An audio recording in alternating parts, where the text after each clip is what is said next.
I would like to share very important point. ஒரு பிஸ்னஸில் business தனியாகவும் பிஸ்னஸ் ஓனர் தனியாகவும் நம்ம பார்க்கலாம். யாருக்கு வலிமை அதிகம்னு நம்ம பார்த்தோம்னா, பிஸ்னஸ் ஓனருக்கு எவ்வளவு நாலேஜ் இருக்கோ அந்த அளவுக்கு தான் அவர் அந்த பிஸ்னஸில் ஒர்க் பண்ண முடியும். ரைட்? அந்த பிஸ்னஸ் ஓனரோட நாலேஜ் அவர் அப்டேட் பண்ணிக்கல அப்படின்னா, அந்த பிஸ்னஸ் ஓனரோட நாலேஜுக்கு தகுந்த மாதிரி பிஸ்னஸ் இருக்கணும் அப்படின்னா, மிகப்பெரிய ஏற்ற இறக்கங்கள் நம்ம பிஸ்னஸில் இருக்கலாம். ரைட்? ஸோ அந்த மாதிரி ஏற்ற இறக்கங்கள் இருக்கக்கூடாது, சீராக இருக்கணும், கன்சிஸ்டண்ட்டாக நம்ம க்ரோ ஆகணும், காம்பவுண்டிங்காக க்ரோ ஆகணும். அப்படின்னா நம்ம பிஸ்னஸோட பொட்டென்ஷியல் அளவுக்கு வளர்கிறதுக்கு நம்ம மாற்றணும்னா it will work like magic. ரெண்டுக்கும் there is a huge difference. எப்போ பிஸ்னஸ் ஓனர் பிஸ்னஸ்க்குள்ளே இருக்காங்களோ அப்போ வரைக்கும் பிஸ்னஸ் ஓனரோட அளவுக்கு தான் வளர்கிற மாதிரி இருக்கும். எல்லா இடத்துலையுமே பிஸ்னஸ் ஓனரோட தலையீடு இருக்கும். ரைட்? அதுவே பிஸ்னஸ் ஓனர் இந்த பிஸ்னஸ்லேருந்து வெளியே வராங்கிற பட்சத்தில், வெளியே வர்றதுன்னா என்னென்னா, சிஸ்டம் க்ரியேட் பண்ணிவிட்டு அவர் வெளியே வரும்போது அந்த பிஸ்னஸ் பிஸ்னஸோட பொட்டென்ஷியல் அளவுக்கு வளர்க்க ஆரம்பிக்கும். அப்போ பிஸ்னஸோட பொட்டென்ஷியல், பிஸ்னஸ் அப்படிங்கிறதுக்கும் பிஸ்னஸ் ஓனருக்கும் என்ன வித்தியாசம்? ஏன்னா நிறைய பேர் பிஸ்னஸ் ஓனர் தான் பிஸ்னஸ் அப்படின்னு நினச்சிட்டு இருக்காங்க. பிஸ்னஸ் அப்படின்னா என்னென்னா, இத்தனை நாள் இருந்த எக்ஸ்பீரியன்ஸ், கஸ்டமர்ஸ் நம்ம மேலே வச்சுருக்கிற ஒரு நம்பிக்கை அல்லது ஒரு கிராட்டிடியூட், ரைட்? அவங்களுக்கு கிடைச்சிருந்த ஒரு சொல்யூஷன், அதற்குண்டான கிராட்டிடியூட் அண்ட் ஸ்டாஃப்ஸ், அந்த ஸ்டாஃப்ஸ் எல்லாத்தோட கம்பைன் ஒரு எனர்ஜி. ஓகே, ஸோ இது எல்லாமே சேர்ந்தது தான் இஸ் த பிஸ்னஸ். இனிமேல் வரப்போகிற நம்மளோட ஃப்யூச்சர், பாஸ்ட்டு, ப்ரெசன்ஸ் எல்லாம் சேர்ந்து அக்குமுலேட் ஆன ஒரு energy is the business energy.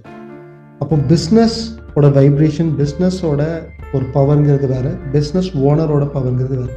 Business owner அவரோட வேல்யூவை இம்ப்ரூவ் பண்ணிகிட்டே இருக்காரு அப்படின்னா ஓகே, அவரோட பொட்டென்ஷியல் அளவுக்கு க்ரோ ஆகலாம். இந்த பிகினிங் ஸ்டேஜ், இந்த ஸ்டார்டிங் ஸ்டேஜ், பிஸ்னஸ் ஓனரை நம்பி தான் பிஸ்னஸ் இருக்கும். பிஸ்னஸ் ஓனர் கண்டிப்பாக உள்ளே இருந்தே ஆகணும் ஒரு செர்டைன் பீரியட் வரைக்கும். அந்த பீரியடுக்கு அப்புறம் பிஸ்னஸ் ஓனர் இருக்கிற வரைக்கும் அந்த பிஸ்னஸ் வளர்ச்சி ரொம்ப கம்மியாக இருக்கும். அப்போ பிஸ்னஸ் ஓனர் சீக்கிரமாக வெளியே வரணும். ஆஸ் லைக் ஒரு குழந்தை ஆரம்பத்தில் தாய் தந்தையோட அரவணைப்பில் தான் இருக்கணும். ரைட்? அப்போ தான் அது பெட்டராக கொஞ்சம் நல்லா வளர முடியும், அதுக்கு தேவையான விஷயங்கள்லாம் கிடைக்கும். பட் ஒரு லெவலுக்கு போனதுக்கப்புறம் அந்த பெற்றோரை விட்டுட்டு ஸ்கூலுக்கு போகணும், ஸ்கூலை விட்டுட்டு அது அடுத்தது காலேஜுக்கு போய், காலேஜை விட்டுட்டு வேலைக்கு போய் அல்லது பிஸ்னஸ் போகிற மாதிரி இருந்துச்சுன்னா, அந்த குழந்தையோட பொட்டென்ஷியலுக்குள்ளே வரும்போது தான் அந்த குழந்தையோட மேக்ஸிமம் பொட்டென்ஷியலை காட்ட முடியும். பெற்றோரோட அரவணைப்புக்குள்ளேயே வச்சுருக்கணும் அப்படின்னா, அப்போ பெற்றோர்களுக்கு உண்டான பாசிட்டிவ் நெகட்டிவ் அப்படியே தான் இருக்கும். குழந்தைகளோட என்ன சொல்கிறதுனா, அவங்களோட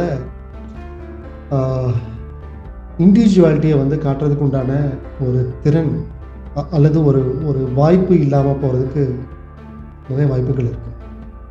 ரைட்? அப்போது அதே மாதிரி நம்மளோட பிஸ்னஸை நம்ம எப்போ உள்ளுக்குள்ளே இருந்து நம்மளோட கண்ட்ரோல்குள்ளேயே வச்சுருக்கோமோ, பிஸ்னஸ் அதோட பொட்டென்ஷியல் அளவுக்கு வளர்கிறதுக்கு வாய்ப்பு கம்மியாக இருக்கிறதுக்கு நிறைய வாய்ப்புகள் இருக்குது. அதனால் முடிஞ்ச வரைக்கும் நம்ம ஒரு சீட்லிங் டைம் செட் பண்ணி, அந்த சீட்லிங் டைமுக்குள்ளே நம்ம சிஸ்டம் ரெடி பண்ணி நம்ம வெளியே வராத வரைக்கும் பிஸ்னஸ் அதே லெவலில் தான் இருக்கும். நேற்று மாதிரி இன்றைக்கி இருந்தால் இன்றைக்கி மாதிரி தான் நாளைக்கும் இருக்க போகுது. ரைட்? இன்றைக்கி மாதிரி தான் நாளைக்கும் இருக்க போகுது. ஸோ நாளைக்கு பெட்டராக இருக்கணும்னா இன்றைக்கி என்னோடய அணுகுமுறையில் ஏதாச்சும் சேஞ்ச் பண்ணி ஆகணும், இம்ப்ரூவ் பண்ணி ஆகணும். அந்த ஒரு அவேர்னஸ் எப்போ நமக்கு வருதோ then the business will grow by itself. So this is the reason we are coming out of the business by creating a system in it. அப்படி சிஸ்டம் கிரியேட் பண்ணிட்டு வெளியே வரும்போது நம்ம பர்சனல் பிராண்டிங் அப்படிங்கிற அடுத்த லெவல் ஆஃப் ஒரு ப்ராசஸ்க்குள்ளே நம்ம இறங்கலாம்.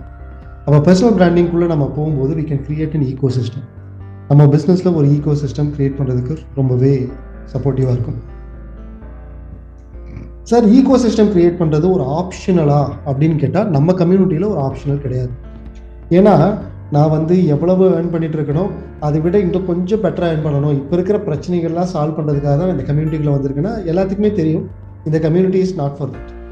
இந்த community is not for giving you the temporary solution. இப்போ இருக்கிற சின்ன சின்ன ப்ராப்ளம்க்கு சொல்யூஷன் கொடுக்குற ஒரு இடம் இது கிடையாது. ரைட்? நம்மளுடைய வேரில் ஒர்க் பண்ணி நம்மளோட விஷனரி கிரியேட் பண்ணி அதை நோக்கி போகிற உண்டான பிரயாணம், அதுக்கு தான் நம்ம அந்த கம்யூனிட்டிக்குள்ளே இருக்கும். ஸோ ஒரு ஈகோ சிஸ்டம் க்ரியேட் பண்ணி நம்ம பொட்டன்ஷியல் அளவுக்கு வளரணும் அப்படிங்கிறது ஒரு ஆப்ஷனல் கிடையாது, இட் இஸ் மேண்டிட்டரி. இது வந்து கண்டிப்பாக பண்ணணும்னு விரும்புகிறவங்க தான் இந்த கம்யூனிட்டியில் தொடர்ந்து இருப்பாங்க.